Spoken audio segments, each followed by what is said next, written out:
Hey guys, Kuya Gino here, and welcome to another crash course content from my latest blog, which is the I Am Pogi Diaries. And today, the title of this tiny segment of our devotional, well, actually, it's not even a devotional, it's just uh, a summarized, as we call it, crash course experience every day. And the reason why we've entitled this segment as the essence of journaling, because there was a time when, before social media occupied approximately 60 to 90% of our daily lives, people, particularly the ladies, needed an outlet to express their sentiments. And it took the form of diaries, as you could see here. Girls would lose it if someone would barge into their room unannounced, open their diaries, and read it. The worst thing that could happen is that if these contents could find themselves on the internet or online, as they say. But notice how this landscape was turned inside out or upside down the moment that social media took over. Now, rather than keeping a bunch of stuff to themselves, suddenly everything was all about expression. What's so bad about that? Nothing really. But the point is, you guys, um, now I understand why the likes of Pastor Rick Warren, every time he would give a sermon, he prepares what he calls message notes for his congregation attending his services. Or at the same time, the recent vlogger called Ruslan KD, he started his life out as a rapper, but since the pandemic, he actually, what do you call this? He actually started to also enrich his vlog by creating what we now call the Bless God Studio.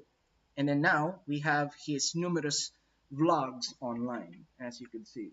So, yeah, in case I forgot to write down my introduction, and not that it's really important here, but the thing about vlogging is you go online, but you don't always remember the stuff that you wanted to be put up online um, before you actually click just one single button and then everything else goes online.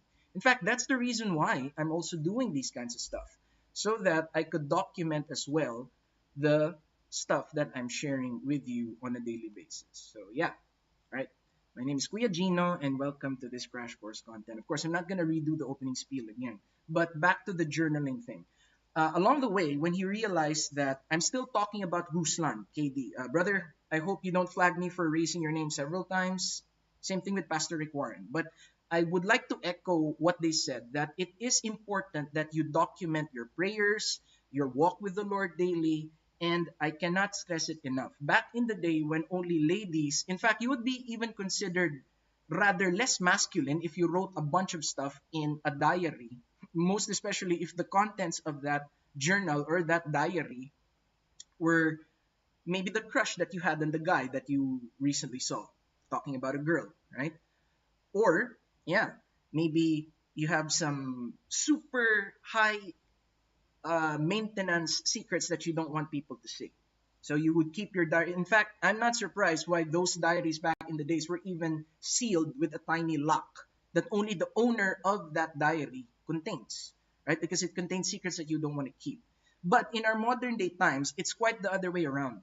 Pastor Rick Warren himself noticed that every time you come to a church and he provides message notes for the congregation to take notes from, what are the odds that even Charles Stanley himself, when he was still alive, encouraged the people in his congregation to please write this down? Have you ever encountered or sat down in a church sermon and the preacher would say, have your notepads, your pens ready, and write this down? Why? Because odds are 95% of the time you're going to walk out of it not remembering, yeah, 95% of what was discussed to you in the congregation. I myself have the privilege to work with numerous people from all over the world, here in the Philippines as well as in other countries like the United States. And working with young people has provided a rich variety of perspectives for me when it comes to information retention, right? That is actually the reason why brothers and sisters, why when we go to school or when we attend lectures or when we sit down in seminars, it is important to have a pen, a notepad, and anything you can write on ready. Would that also include, Kuya Gino, the Notes app of our phones? Yes, if you think that works for you, by all means, just as long as you have something to help yourself remember. Even my students, when in my secular online job, right? Every time I write something on my digital chalkboard, like this right here, yeah, I would suddenly see them doing this. Of course, I can't see the notepad or whatever it is they're writing on, but in the desire to retain what they learned, they write it down. So, pretty much it, guys. And also, working with numerous young people has allowed me to see that there are some people who find it entertaining, recreational, joyful to write down their notes. But there are also other people who aren't wired that way. I've met some young people said that writing something down is not really my cup of tea. I might as well just have one sheet of paper. That's good enough. Unlike other folks, wherein they'll need a really really thick diary like this. In fact, let me share with you mine. I recently purchased this diary or journal from Miniso with a One Piece logo in it, because probably by now you know that I am a die-hard otaku, or a fan of Japanese anime.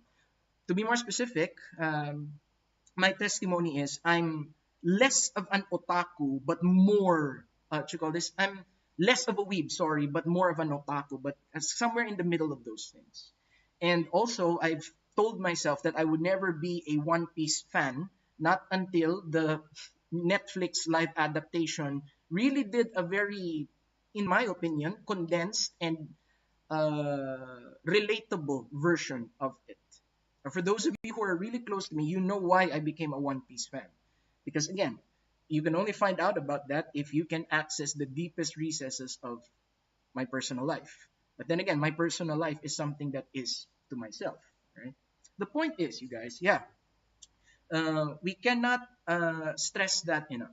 You can easily retain lots of the stuff that you gathered from any lecture, from any sermon that you attended, from any seminar that you attended by writing things down, right? Because yeah, I'd like to echo what Pastor Rick Warren said. Odds are, after the minister, the pastor, or the priest, after the homily dismisses you, when you walk out of the what you call this, the temple, the meeting place where you had your gathering, how can you really guarantee that you'll remember everything that was taught? 95% of the time, you're going to forget it. So, yeah, develop a love for reading and writing. That would also include, guys, I can never forget another thing that my mom has inculcated to me throughout the years. She too was an English teacher.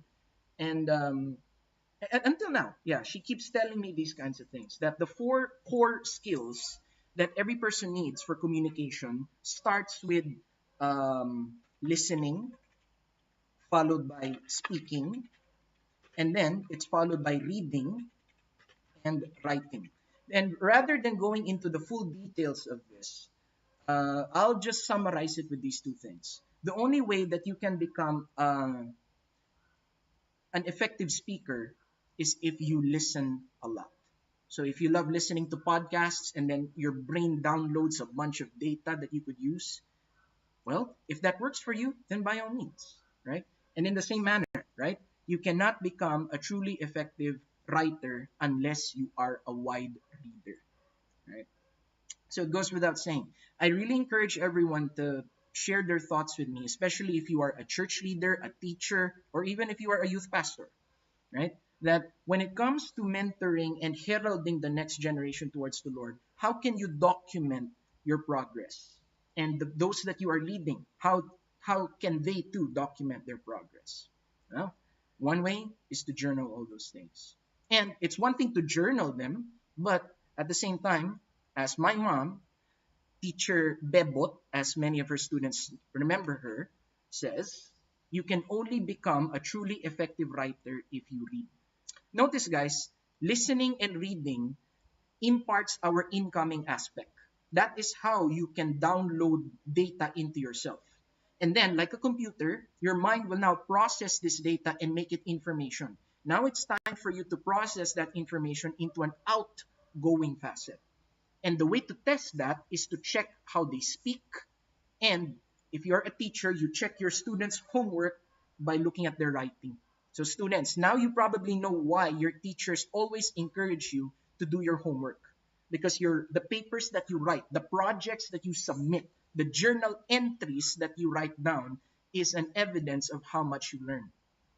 God expects the same thing from us, right?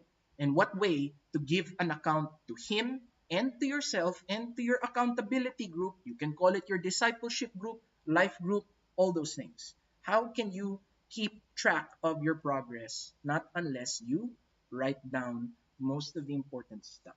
That's why whenever you gather together in your small groups, in your fellowships, the leader or the facilitator will ask, how is your walk with the Lord? Hmm, right? How would you keep track of your relationship with the Lord these days? What helps you document them? Write them down. Even Miles Monroe, right? Every time I would listen to his sermons, probably about 13 to 20 times he would say, write this down, please, because it will help you retain that piece of information. Yeah, right? So, what do you do about if you're like one of my students who says that writing's not my cup of tea? Maybe you haven't really rewired your brain in such a way to tell yourself that, what do you know? I actually enjoy doing this kind of stuff. So never underestimate, brothers and sisters, the power of writing down your thoughts, gathering your journals for the sake of not just data gathering, but keeping track. Who will benefit from this the most? It would still be us. Now, I'd like to close, guys, with a story from one of my students from Argentina. He's a retired accountant, and the very first time he sat down to have a class with me, that's the very topic that I introduced to him right away was this. And then I highly encouraged him. It may sound rather ridiculous, but try to get a notebook in any design that you are interested in and try writing down how your day went. And then for the next several sessions, he actually told me that, you know what, Gino, this is actually interesting, even at his age, right? He said, I never really thought that this could be a truly effective means of documenting simply all the stuff that I've been going through. So think about this, guys, okay? The essence of journaling. Or if you're already someone who loves journaling, congrats, right? It doesn't really take you exactly to where you want to go, but it takes you one, two, three, four, or five steps closer. With that concludes our crash course content for today. Thanks for joining me, you guys. Until the next live stream, I say shalom, a Hebrew word that means peace. Wherever you may be right now, may the peace of our Lord Jesus Christ and the fellowship of His Holy Spirit be with you all.